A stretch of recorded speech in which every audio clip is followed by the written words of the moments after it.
Assalamualaikum warahmatullahi wabarakatuh. Perkenalkan, nama saya Adi Kurniawan. Saya dari Universitas Pamulang Serang, Fakultas Teknik Mesin. Di sini saya akan menjelaskan materi tentang statika struktur yang berjudul Statika Benda Tegar. Oke, baiklah, saya akan menjelaskan selanjutnya di video selanjutnya, di slide selanjutnya. Oke, saya akan membahas tentang statika benda tegar. Di sini poin-poinnya akan saya bahas kurang lebih pengertiannya, pengertian apa sih itu statika benda tegar, gitu ya. Kemudian eh, bagaimana prinsip-prinsip gitu ya, prinsip kesetimbangan gitu ya. Analisis gayanya apa saja, kemudian titik tumpu dan beban, aplikasinya. Oke, selanjutnya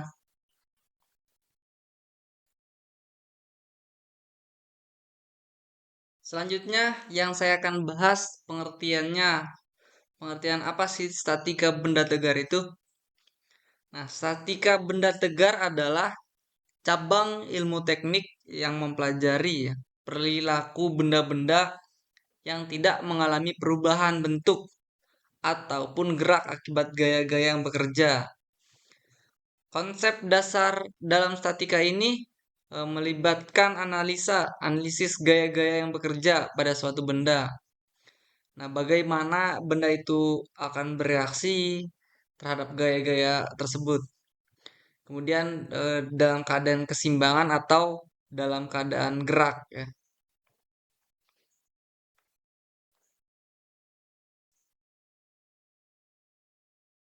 Statika benda tegar ini pemahamannya sangatlah penting dalam rekayasa dan ilmu teknik karena ini membentuk dasar untuk perencanaan desain struktur yang stabil dan aman.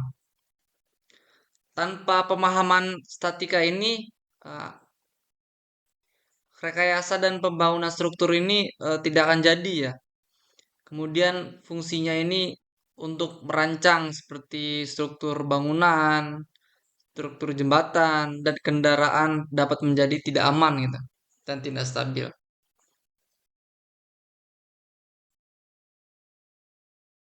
Benda tegar ini adalah suatu objek atau sistem fisik yang memiliki kekuatan dan mempertahankan bentuk serta ukuran-ukurannya dengan tetap menstabilkan saat dikenai gaya-gaya eksternal.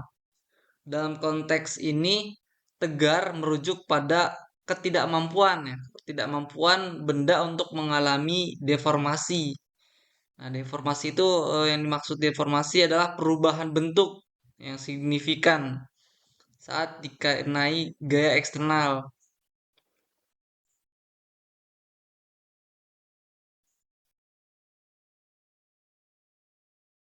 Selanjutnya masuk ke dalam gambaran singkat ya, tentang apa yang akan dibahas dalam video-video saya berikutnya. Akan membahas apa sih prinsip keseimbangan itu, eh, bagaimana benda akan tetap dalam keadaan diam gitu atau bergerak dengan kecepatan jika gaya-gaya yang bekerja pada seimbang gitu.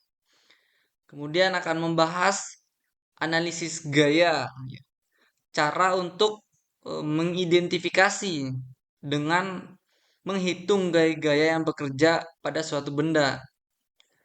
Selanjutnya akan membahas momentum gaya. Konsep ini eh, bagaimana gaya-gaya ini bekerja pada suatu benda eh, yang menyebabkan rotasi atau momen dalam sebuah momentum ini. Selanjutnya membahas titik tumpu dan beban. Nah, bagaimana distribusi beban dan lokasi titik tumpu. Nah, untuk mempengaruhi keseimbangan benda tegar tersebut. Selanjutnya membahas aplikasi dalam rekayasa.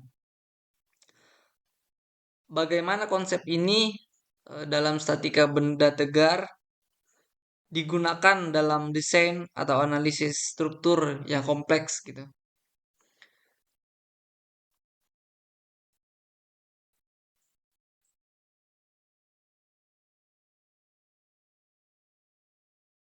Prinsip dasar benda tegar ini melibatkan beberapa hukum dalam fisika yang mengatur gerakan rotasi dan keseimbangan benda tegar. Berikut adalah beberapa prinsip yang akan saya jelaskan dalam memahami peran penting dalam benda tegar.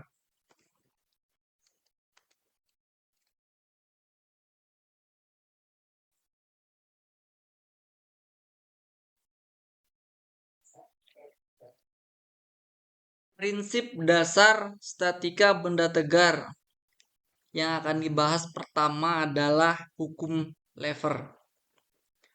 Hukum Lever ini menyatakan bahwa kesetimbangan produk torsi yang dihasilkan oleh gaya yang diterapkan pada sebuah tuas. Nah, sebanding dengan jarak gaya tersebut dari titik tumpu atau sumbu putar.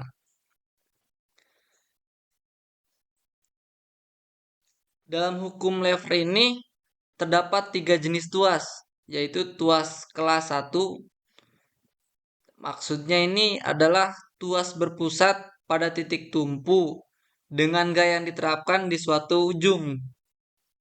Kemudian tuas kelas 2 ini berpusat berpusat pada titik tumpu dengan gaya diterapkan di ujung lainnya. Kemudian tuas kelas 3.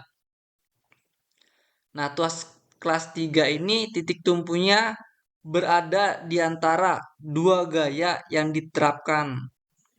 Nah, prinsip hukum Lever ini digunakan dalam analisis benda tegar yang mengalami rotasi sekitar sumbu putar.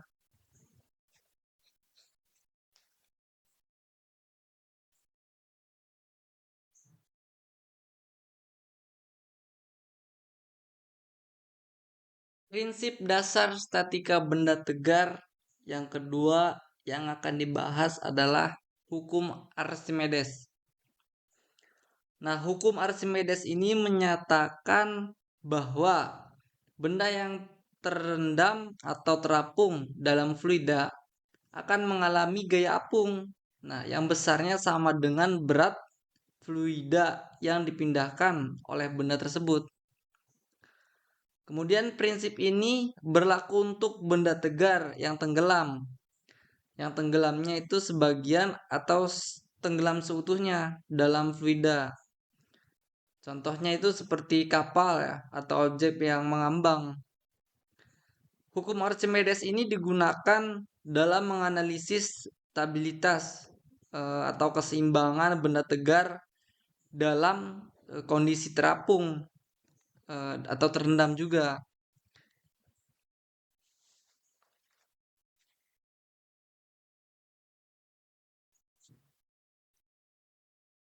Kemudian prinsip dasar statika benda tegar yang ketiga yang akan saya bahas adalah hukum Newton atau untuk gerak rotasi. Hukum Newton ini juga dikenal sebagai hukum 2 Newton, gerak untuk rotasi. Menyatakan bahwa momen gaya atau torsi yang diterapkan pada benda tegar sebanding dengan perubahan. Perubahan ini adalah perubahan momen sudut benda tersebut. Nah, secara matematis, hukum ini dirumuskan sebagai sigma T sama dengan I kali A. Di mana sigma T adalah torsi momen gaya.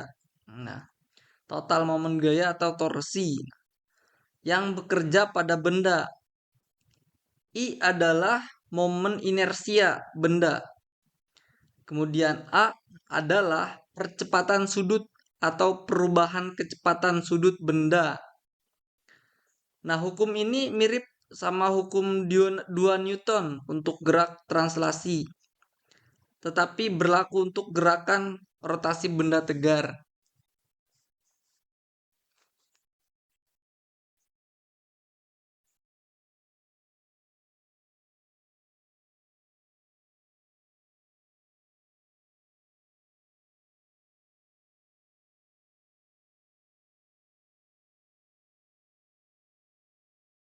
Prinsip dasar statika benda tegar yang keempat yang akan saya bahas adalah persamaan gerak benda tegar.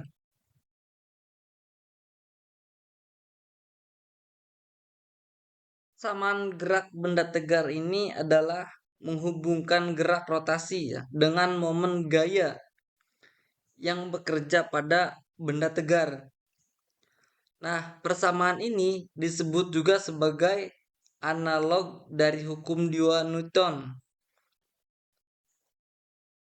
untuk gerak translasi. Nah, kemudian persamaan ini momen gaya yang dihasilkan oleh gaya-gaya yang bekerja pada benda tegar menyebabkan perubahan kecepatan sudut atau percepatan sudut. Nah, persamaan benda tegar ini adalah sigma T sama dengan I kali A. Di mana sigma T adalah total momen gaya yang bekerja pada benda. Nah, I adalah momen inersia benda dan A adalah percepatan sudut benda.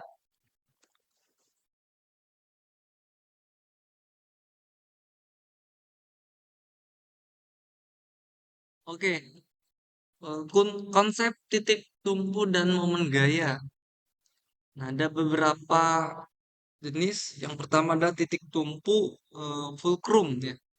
Merupakan titik di sekitar mana sebuah benda tegar dapat berputar tanpa bergerak secara translasi. Nah, dalam konteks statika, titik tumpu ini penting ya, karena di sekitar titik ini kita menganalisis adanya gaya dan adanya momen yang bekerja pada benda tegar.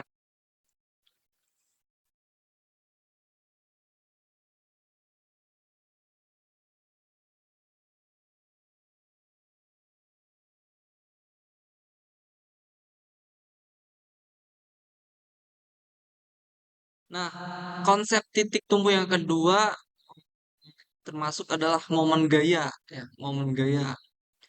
Momen gaya ini adalah besaran vektor yang mengukur seberapa besar suatu gaya yang diterapkan. Nah, di mana benda tegar ini akan menyebabkan rotasi terhadap titik tumpu. Nah, rumus matematis momen gaya ini adalah momen sama dengan R kali F, di mana R itu adalah vektor, ya, vektor posisi dari titik tumpu ke titik aplikasi gaya. Nah, dan F ini adalah gaya yang diterapkan, itu yang diterapkan pada titik tumpu tersebut.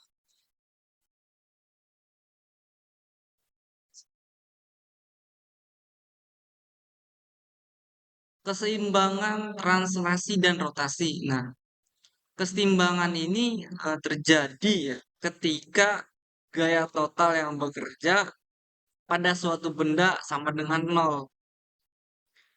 Agar suatu benda berada dalam keseimbangan translasi, nah jumlah vektornya ini semua yang bekerja harus sama dengan nol.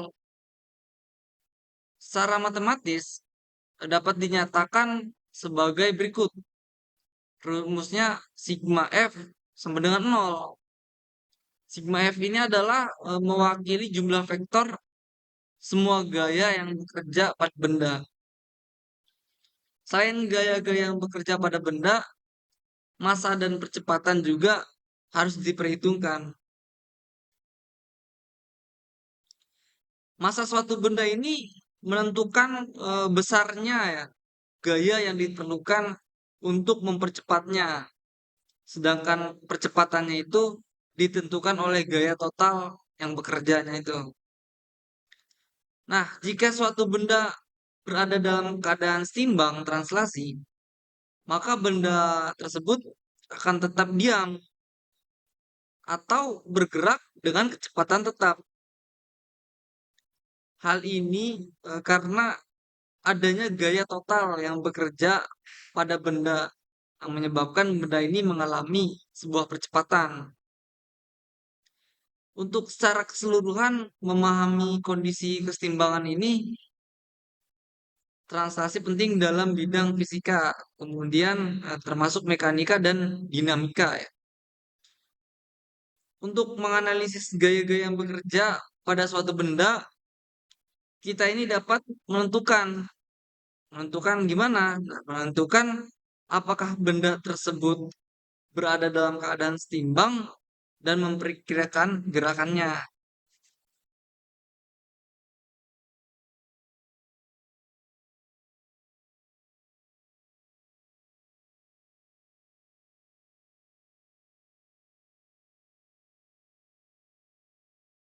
Hukum Newton untuk rotasi. Nah, hukum Newton ini ada tiga ya, termasuk dalam rotasi. Yang pertama, hukum Newton pertama untuk rotasi atau hukum kekekalan momentum sudut. Nah, hukum Newton pertama ini objeknya itu akan tetap dalam keadaan diam atau bergerak dengan kecepatan sudut konstan, kecuali jika ada gaya torsi yang bekerja gitu ya. Kemudian untuk hukum Newton kedua ini hubungan antara gaya torsi dan perubahan momentum sudut. Torsi yang bekerja pada sebuah objek ini torsinya adalah produk dari gaya torsi. Nah, dengan jarak dari sumbu rotasi atau momen torsi. Ini serta dengan perubahan momentumnya, perubahan momentum sudut tersebut dari waktu ke waktu. Nah, sesuai dengan persamaan. Kemudian hukum Newton ketiga ini adalah prinsip aksi dan reaksi. Ketika satu objek memberikan gaya torsi pada objek tersebut, objek lain memberikan gaya torsi sebaliknya. Nah, dengan besar yang sama, tetapi arahnya berlawanan. Jadi, ketika objek ini memberikan gaya ke, ke sebuah benda, maka akan ada torsi sebaliknya gitu, yang berlawanan arah.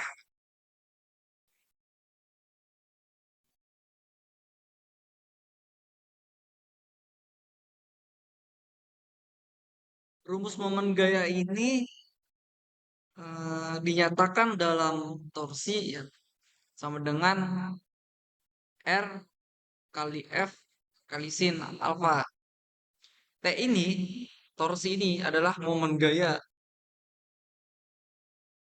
Kemudian yang kita cari momen gaya ini rumusnya adalah jarak antara sumbu putaran dengan titik gaya, kemudian dikali gaya yang diberikan satuannya Newton, kemudian sin alfa. Sin alfa ini alfanya ini sudut sudut yang terbentuk antara gaya dengan lengan gaya. Jadi memahami konsep rumus momen gaya ini sangat penting karena bisa menjelajah lebih jauh, gitu loh. Menjelajah lebih jauh mengenai benda tegar dan bagaimana cara menggunakannya. Kemudian ini dilakukan juga bisa mencapai hasil yang maksimal. Ada beberapa penerapan gitu ya, momen gaya ini di dalam kehidupan sehari-hari. Contohnya ya, jungkat-jungkit, nah, kemudian pompa hidrolik, kemudian pemutar baut, pemutar baut. Nah, seluruhnya ini memanfaatkan rumus momen gaya ini, memanfaatkan agar benda dapat putar gitu pada titik porosnya.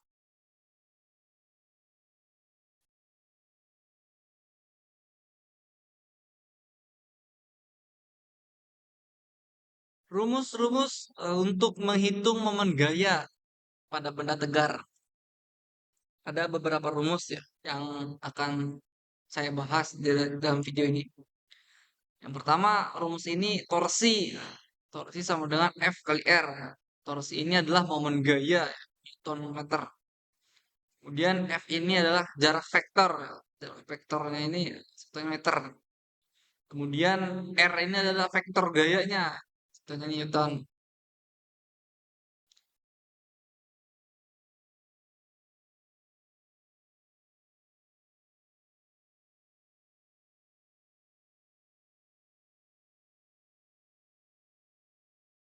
Ada juga gaya yang bekerja tegak lurus dengan lengan gaya. Rumus ini dipakai ketika jarak titik poros ke gaya membentuk sudut tertentu. Rumusnya adalah torsi R kali F kali sin alfa. Ini adalah momen gaya, R ini adalah jarak vektornya, F adalah vektor gayanya, kemudian alfa ini sudutnya ya, sudut yang dibentuk antara ini jarak vektornya sama vektor gaya ya, sudutnya akan membentuk sudutnya.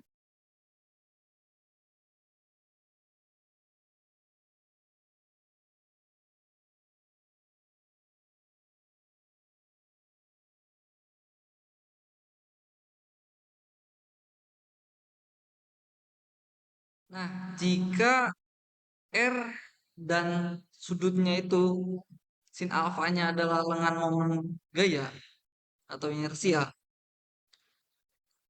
maka rumus torsi menjadi hasil kali antara gaya dan torsi. Rumusnya ini, momen eh, vektor gaya kali lengan momen. T ini adalah torsi momen gaya, F ini adalah vektor gayanya, nah, I ini adalah lengan momennya. Lengan momennya ini adalah jika R dan sin alfa adalah lengan momennya.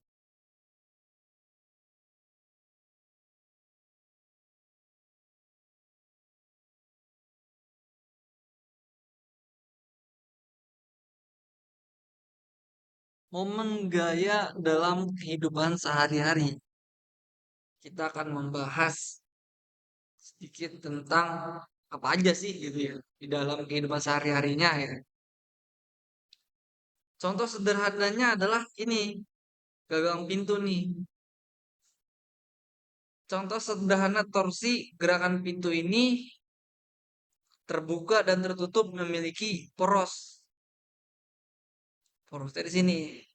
Gagang pintu di titik B ini berada di paling ujung, ya kan? Kemudian gagang pintu titik A berada dekat lengan poros. Ketika membuka pintu ini, memutar gagangnya ini lebih mudah dari titik B, lebih mudah. Karena alasannya torsi di titik B ini lebih besar dibanding dengan yang gaya titik A ini. Meski besaran gayanya ini diberikan yang sama. Selain itu, titik B berada jauh ya dibandingkan dengan titik A, sehingga momen gayanya itu besar.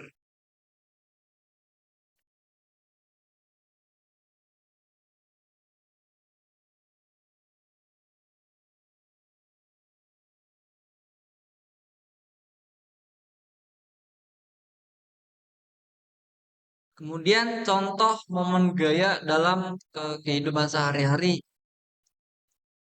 Titik tumpu juga jungkit berada di antara kedua ujung papan. Nah, di mana beban kedua sisi papan itu ke kedua sisi jungkat-jungkit ini akan menghasilkan arah putaran yang saling berlawanan. Ketika beban sisi kanan lebih besar, maka sisi kiri akan berada berlawanan dengan yang sisi kanan. Begitupun sebaliknya, jika beban yang sisi kiri lebih besar, maka gerak yang sisi kanan ini akan berlawanan arah dengan sisi yang kiri. Kemudian gagang pintu. Nah, gagang pintu ini berada di tepi pintu yang jauh dengan engsel ya kan ya. Kita membuka pintu, nah, daun pintunya itu berada jauh dengan engselnya kan. Dalam hal ini engsel berfungsi sebagai titik tumpu. Nah, semakin dekat dengan engsel, maka kecil momen gayanya. Ya kan, ketika kita buka pintunya, pintunya jika gagang pintunya itu jauh, maka semakin mudah dibukanya. Dengan demikian,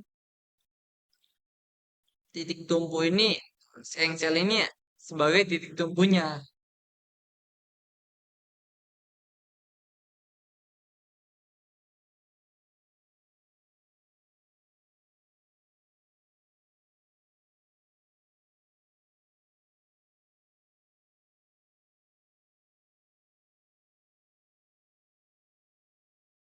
Kemudian, momen gaya dalam kehidupan sehari-hari ya, sebagai obeng, obeng. Pernahkah kamu menggunakan obeng gitu ya, untuk memudahkan membuka skrup? Nah, skrup ini kan menggunakan obeng tuh ya. Letakkan coba tangan kita ini di ujung obeng, nah, sehingga jauh dari ujung tumpuan obeng. Semakin jauh dari titik tumpu, semakin besar momen gayanya. Kalau obengnya kecil, kita susah kan membuka skrupnya ini. Ketika obengnya itu panjang, maka semakin besar nah momen gayanya, semakin mudah buka skrupnya. Kemudian momen gaya dalam kehidupan sehari ini selanjutnya katrol ya. Katrol timba air sumur. Nah, semakin besar ukuran katrolnya, maka semakin besar momen gaya yang dihasilkannya. Dengan demikian, penggerakan timba ini lebih ringan. Ya. Coba kita menimba air di sumur gitu ya. Ukuran katrolnya itu besar, maka akan mudah ditariknya. Begitupun sebaliknya, ketika kita menimba air dengan menggunakan katrol yang kecil, maka akan terasa sulit untuk menarik timba airnya ini.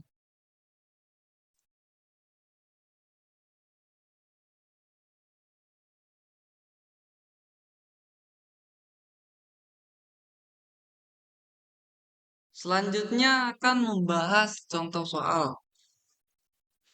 Sini ada sebuah soal nomor satu. Sebuah tongkat panjangnya 100 cm. Kemudian ada dua gaya yang sama besarnya sesuai gambar. Maka berapa berat beban supaya sistem dalam keadaan seimbang?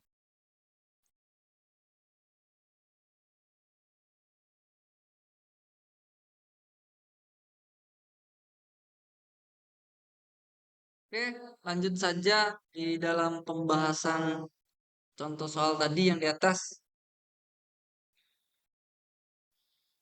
Jika jarak AO-nya itu sama dengan OC, yaitu 2 meter, kemudian OB itu sama dengan OA, kemudian jarak OB-nya ini adalah 1 meter.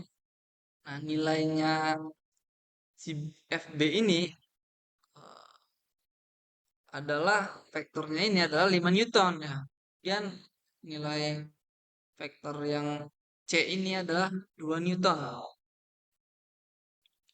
Rumusnya kan tadi sebelumnya adalah sigma ya, torsi ya, momen ya. Momen sama dengan R.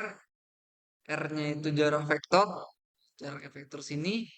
Kemudian vektor gayanya ini ya. besaran gayanya yang Newton ini. Maka sigma T sama dengan nol. Kita masukkan rumus yang tadi. Nilai berat ini agar seimbang, maka dikurangi dengan nilai jarak vektor antara OA dijumlahkan dengan dikalikan, dijumlahkan dengan FB ini nilai vektor vektor gaya dari B ini, kemudian dijumlahkan vektor C ini, vektor gayanya, kemudian dikali dengan jaraknya, jarak antara ROC ini, C ini.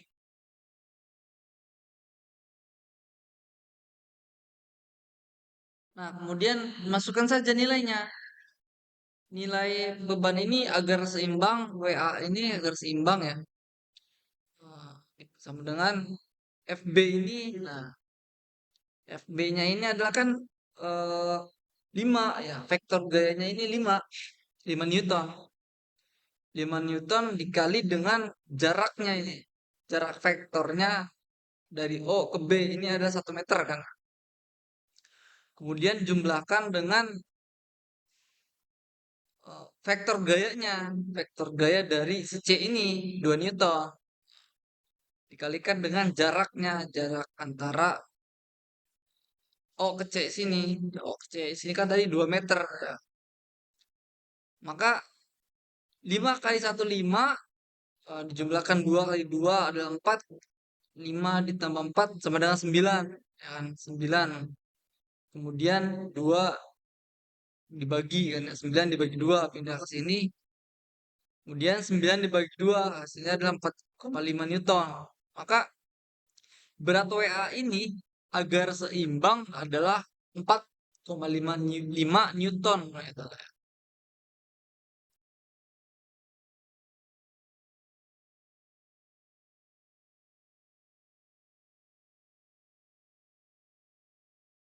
Selanjutnya ada contoh soal berikutnya. Sebuah batang AB mempunyai panjang 10 meter dengan porosnya berada di titik B dan diberikan gaya 20 Newton dengan sudut membentuk siku-siku. Berapa sih besar torsi yang dialami batang AB ini? Oke, kita jawab. Dikarenakan ini membentuk sudut siku-siku ya. Sudut siku-siku itu adalah 90 derajat. Jadi nilai alfanya adalah 90 derajat. Dengan begitu torsinya ya torsi sama dengan rumusnya ini lengan momen. Nah, lengan momen dikali vektor gaya kemudian dikali dengan sudutnya ini sin alfa ya. Sudut yang siku-siku 90 derajat. Kita masukkan saja nilainya. Sini ini adalah 20. Nah, dengan momennya ini 20 Newton. Kemudian dikalikan dengan vektor gayanya. Vektor gayanya sebuah batang mempunyai 10. Ya, 10 meter, 10 Newton. Kemudian sudutnya 90 derajat. Sin 90. Sin 90 ini kan 1 ya. Kemudian 20 dikali 10 dikali 1. Jadi hasilnya 200 Newton meter. Ya.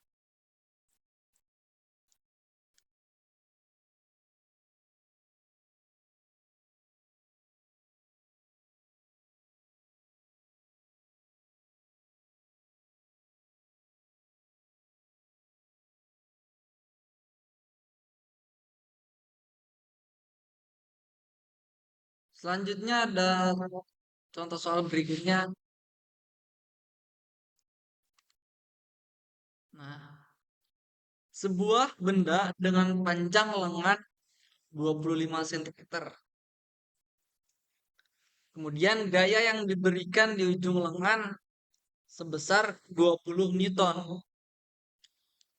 Sudut yang dibentuk antara gaya dengan lengan gaya adalah 150 derajat. berapa momen gaya pada benda tersebut. Kita akan menggunakan rumus momen gaya R kali F kali sin alfa ya. Di sini diketahui R-nya itu adalah jarak jarak vektor ya. Jarak vektornya 25 cm. Kita rubah di dalam satuan meter adalah 0,25 meter. Selanjutnya F. F ini adalah vektor gaya. Vektor gayanya adalah 20 Newton. Kemudian membentuk sudut antara jarak vektor dengan vektor gayanya adalah 150 derajat. Masukkan rumusnya. Momen gaya adalah jarak vektor dikali dengan vektor gaya kali sudut yang membentuk. R-nya di sini 25 cm. Kita rubah dulu menjadi meter, kita masukkan 0,25. Kemudian vektor gayanya adalah 20 Newton membentuk sudut 150 derajat. Hasilnya adalah 2,5 Newton meter.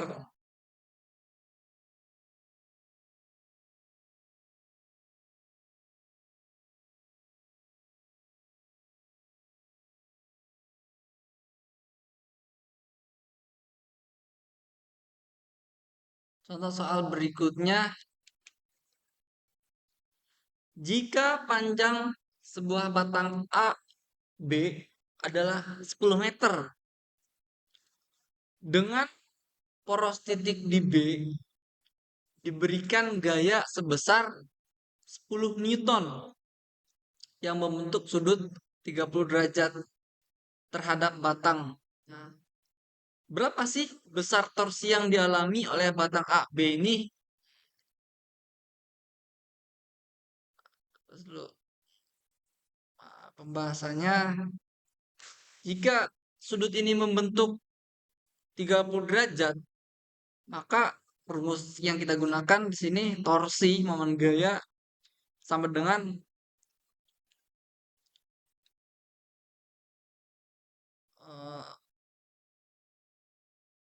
vektor elemen momen ini, elemen momen, kemudian vektor gayanya dikali sudut yang membentuknya. Dengan momen vektornya ini adalah 20.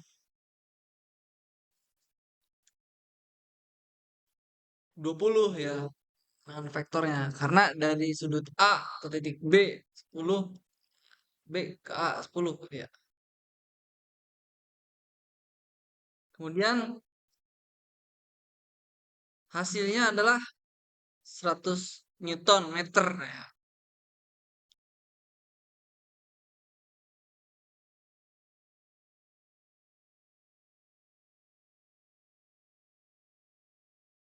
Oke baik, contoh soal berikutnya. Ada dua orang anak sedang menunggangi jungkat-jungkit. Anak A memiliki berat sebesar 32 kg. Menaiki jungkat-jungkit sebelah kanan ya, sebelah kanan. Dengan jarak 2 meter dari titik tumpu, titik tengahnya ya, titik tumpu. Sedangkan anak B ini memiliki berat 38 kg. Menaiki sebelah kiri dengan jarak 1,6 meter dari titik tumpu. Kemudian jika kita anggap percepatan gravitasi di lokasi tersebut adalah 10 meter per sekon kuadrat. Nah, berapakah torsi masing-masing anak dan berapa torsi totalnya? Nah, kemana arah putaran jungkit itu?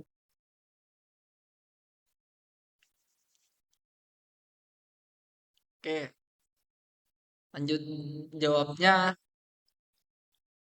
Jika si anak A ini bermasa 32, yang tadi kan ya 32 kg, menyebabkan torsi A, dan si B bermasa 38 kg, menyebabkan torsi B.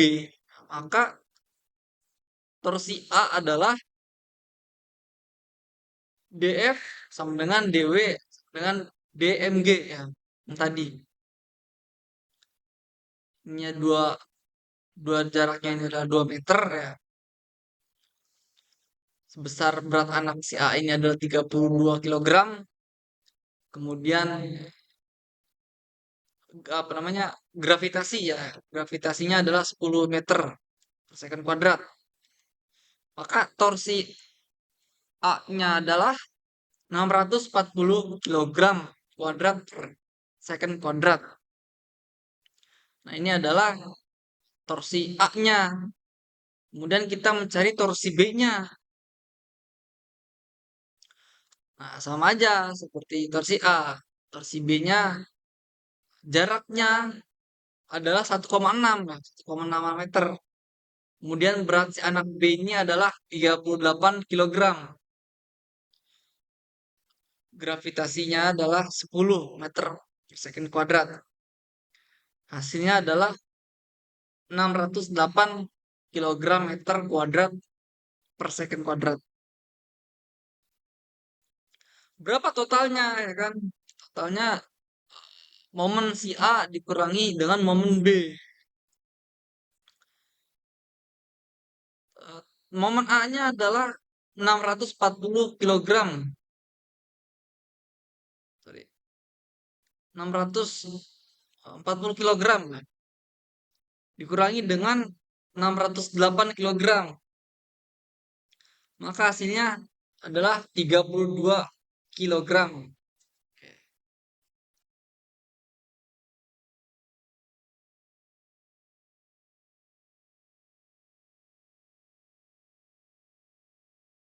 Nah, contoh berikutnya. Sini ada sebuah benda bekerja gaya ya sebesar 16 Newton. Jika panjang batang benda adalah 25 cm, hitunglah besar momen gaya terhadap titik P. Nah, besar gayanya adalah 16 Newton dikurangi besar vektor posisi 25 Newton, 25 cm menjadi kita rubah menjadi meter adalah 0,25 meter. Nah, sudut yang dihasilkan adalah 30 derajat. Besar momen gayanya berapa ya kan?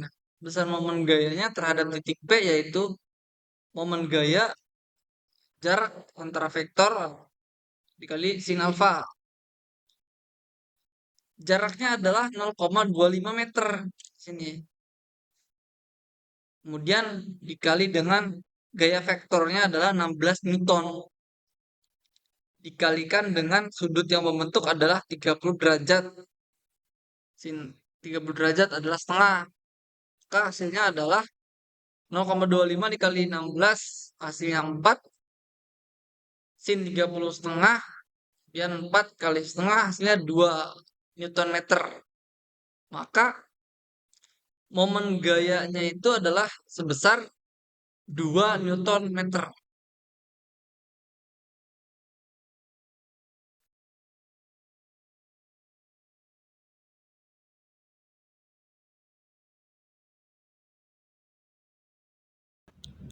Oke, baik. Sekarang coba kalian kerjakan soal berikut ini.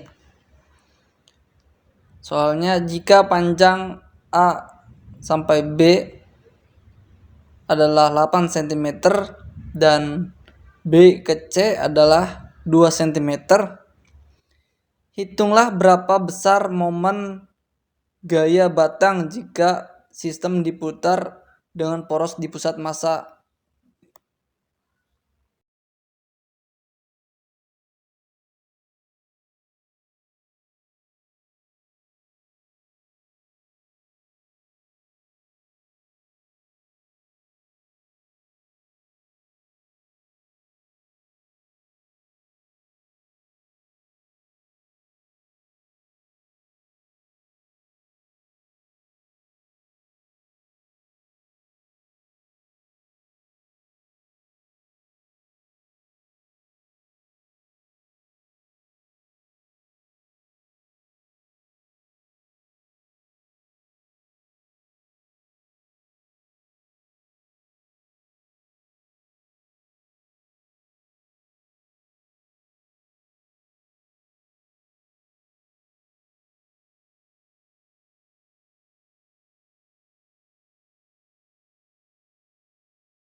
Soal berikutnya, coba dikerjakan kembali untuk mengasah kemampuannya.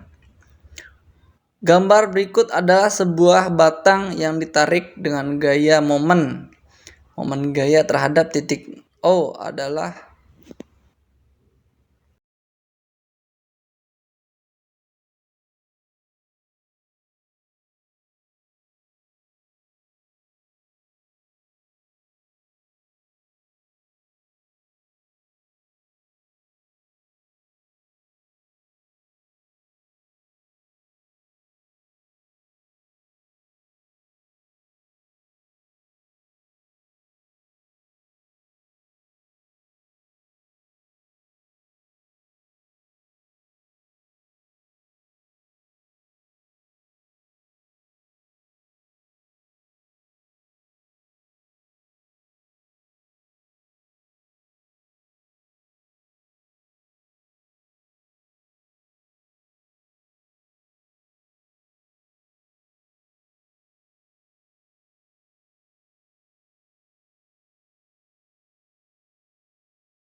sekarang ada soal lagi, coba dikerjakan kembali.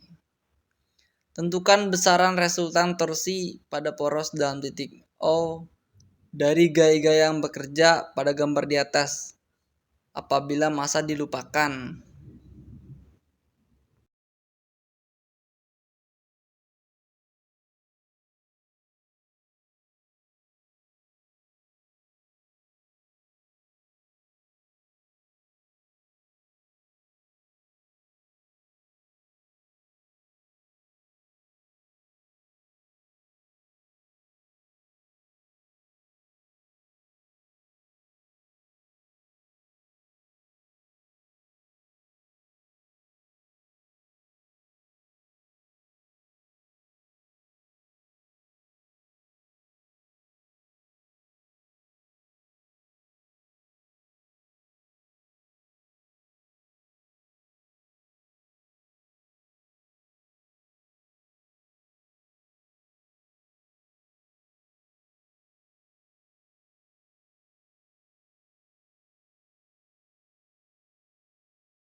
Oke, terima kasih atas semuanya, atas perhatiannya.